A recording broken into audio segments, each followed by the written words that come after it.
Right, this is our exam coverage for arts. Again guys, I just want to remind you na sa music, ang coverage lang ay simply the parts of basic parts of a pop song. Yung may verse, pre-chorus, chorus, and bridge. As easy as that.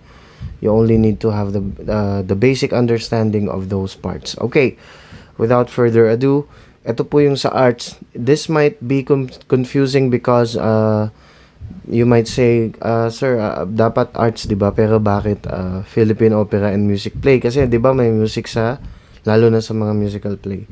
Well, in your book and in the curriculum, this is included within arts. So arts po ito. Okay? Don't get confused. Now, let's talk about Philippine Opera and Musical Play. Opera means to work. That's a simple definition. It is a drama mainly sung and accompanied by instruments. Well, ganito na lang guys, we will no longer include these definitions. Okay? Tuloy na natin. Ito yung mga mahahalaga. Components of opera. Ito po included sa ating examination. Again, components of opera. Okay, we have the first one, librettist, a person who writes the text of an opera or other long vocal work. Kumbaga siya yung naggagawa ng text, ng sulat. Kumbaga nung kwento o kaya nung mga script. Alright, but the next one is the composer. The composer is different from the librettist because the composer is a person who writes music, especially as a professional occupation. So, yung librettist, siya yung bahala sa kwento nung opera, siya yung nagsusulat. Ito naman composer, siya naman yung gumagawa ng musical score. Siya yung gumagawa or nag-arrange ng musical na pattern na susundin naman nung orchestra or ng mga musicians. Then, the next one, ito po ay bukod pa sa composer, meron tayong tinatawag na conductor. This is the person who directs the performance of an orchestra or the choir. So, iba pa yun, no? Yung composer, siya yung nagko-compose nung pinaka-music score or nung sheet music. Pero yung conductor, siya naman yung nagdi-direct or kumbaga ay nag-organize sa mismong performance. Alright.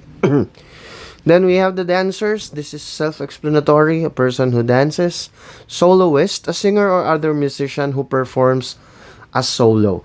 Guys, ito, no? Pag soloist, please remember this. Pag sinabing soloist, pwedeng musician na meron siyang solo part or pwede din namang singer or yung voice solo. Alright? Okay, the next one is a chorister, a member of a choir, especially a child or a young person singing the treble part in a church choir. Okay? So, yung chorister is a member of a choir. Lalo na daw, especially, yung mga kids or young people na kumakanta nung mataas na part sa choir. Next one, instrumentalist. Of course, these are the people who play the musical instruments. We have the choreographer, a person who composes the sequence of steps and moves for a performance of dance. Ito naman yung choreographer, guys. Ito yung, siya naman yung nagko-compose nung mga steps sa sayaw. O kaya ay yung mga galaw, yung mga blockings na tinatawag, sila yung namamahala nun. They manage those things. Alright, the next one is the stage director, an instructor in the theater field who oversees and orchestrates the mounting of a theater production. Okay guys, so kung kanina yung conductor, siya yung nagmamanage nung musical part nung play, eto namang stage director, kumbaga siya naman yung nag-i-instruct, nagbibigay ng gabay dun sa mga uma-acting dun sa mismong theater na hindi related sa music. Alright? So, let us proceed.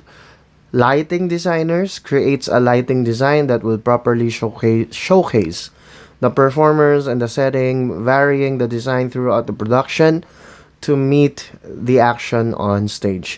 Well, some people might not recognize them, but they are very important as well pagdating sa professional and effective na mga stage plays or na mga performance operas. They are the light people or lighting designers. Sila yung professionally nagmamanage kung anong light ang gagamitin sa bawat eksena. Because if you have seen an opera or a theater act, guys, you would really know this. Kung nakakita na kayo ng isang play or ng opera, you would really appreciate this na, dito sa eksenang ito, the scene got excited or got exciting, and the lighting suddenly changed, okay, and etc. We have the next one, the set designer, a person who designs all the scenery, furniture, and props the audiences or the audience sees at the production of a play. So, yung set designer, siya naman yung gumagawa ng mga artistic aspect. Like sa bawat set, iba't iba kasi yung scene, di ba? So, paano niya magagawang effective na mukhang nasa salas? Sa kabilang banda, paano niya magagawang effective na mukhang nasa park? Siya yung nagpe-paint, siya yung nagde-design ng mga background or ng mga scenery, ng mga props na gagamitin para sa design ng play. Alright, the next one would be the costume designer. Of course, this is pretty much self-explanatory as well. A costume designer is a person who designs costumes for a film. Of course, the costume should be suitable. Let's say, for example, yung isang play is all about a 1960s love story. So, syempre, dapat yung mga damit, yung mga suot ng mga characters, it should look like the 1960s. Alright? Kung ito ay isang fantasy, kung ito ay halimbawa ang setting ay nasa Encantadia or nasa isang magical place, magical country, of course, they should have costumes that would be suitable for such stories. Okay. Now, let's talk about the Philippine opera. Ngayon guys, pag-usapan natin yung mga kadalasan or yung naging popular, kasama din po to sa ating examination, yung mga popular inspiration ng mga Filipino operas. Saan kinukuha? Anong mga storya yung kadalasang patok sa mga tao noon? And actually, even until now, sa ilang mga grupo ng mga tao. Okay, unang-una na dyan na pinagkukunan ng inspiration ng story ng mga opera ay yung mga writings ni Dr. Jose Rizal. Andyan yung El Filibusterismo, yung Noli Me Tangere, saka yung Binhi ng Kalayaan. Alright? And other literature, ito alam natin to, Florante at Laura, ito ginagamit din ito as opera. Okay? Now, so napag-usapan na natin so far guys, ano yung mga parts ng mga opera, yung mga taong kailangan doon, napag-usapan na natin kanina. And then napag-usapan na din natin ngayon lang halos, napag-usapan naman natin yung mga pinagkukunan ng storya. Of course, the writings of Dr. Jose Rizal and other literatures. Okay, now, let's talk about the early venues of opera. Ito yung mga lugar dito sa atin sa Philippines na madalas pinagdadausan ng mga operas noon at actually hanggang ngayon. Alright, we have this list: Manila Grand Opera House, the Metropolitan Theater, Pandacan Theater, Teatro del Príncipe Alfonso, Teatro de Tondo, Teatro Zorilla. Those are the popular places. Please try to memorize these, kasama po ito sa ating examination. Alright, so these are what they look back on the day. Ganyan po yung itsura nila noon. They look, of course, because these are opera houses. They are huge. They are wide para makapag-cater ng madaming tao na nanonood. Alright. Now, let's just talk about this very briefly. Di na natin masyadong pag-uusapan kung ano yung background nila. We just listed them here. Okay? So, here are the notable opera singers. Si Nolin Cabahog, si Irma Potenciano, si Armida Siguion Reina, si Rochelle Gerodias, si June Francis Haranilla. These are popular opera singers way back then. Okay, kumbaga sila yung mga talagang inaabangan ng mga tao when they act, when they sing, they are really good. Alright. So, here are notable Philippine operas as well. Okay, ito yung mga, bukod dun sa nabanggit po natin kanina, mga classical opera inspiration, mula kay Dr. Jose Rizal, ito yung mga ilan pang kilala. Sandugong Panaginip. Okay, so written by Pedro Paterno, a poet, novelist, and musician. One act with 5 scenes, translated into Tagalog by Roman Reyes. Ito ay unang pinresent sa Teatro Zorilla noong 1902. Ang istorya niya is about the conflict between the people of Pasig, Cainta, and Antipolo uniting against a Muslim invasion. Okay? Ang mga kantang ginamit dito ay yung Philippine National Anthem, Spanish March, and the Stars Spangled highlighted the pro-American message of the opera. Okay, so yun yung music niya. Alright, sige, tuloy natin. Ayan na nga yung kanina, No Limit Tangere, Philippine opera written by experts.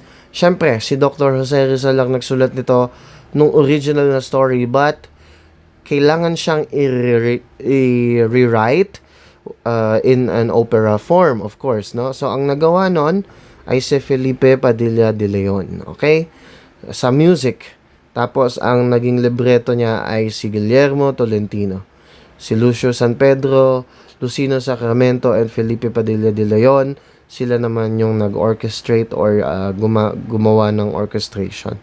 Okay? So, again, this is a 3-act opera based on Jose Rizal's 1887 novel, recognized by the first kinilala bilang ang unang-unang truly Filipino opera. Ibig sabihin, proudly, na ito yung unang opera na hindi galing yung story sa West, hindi galing sa US, hindi galing sa mga Spanish people, Spaniards, but truly Filipino opera.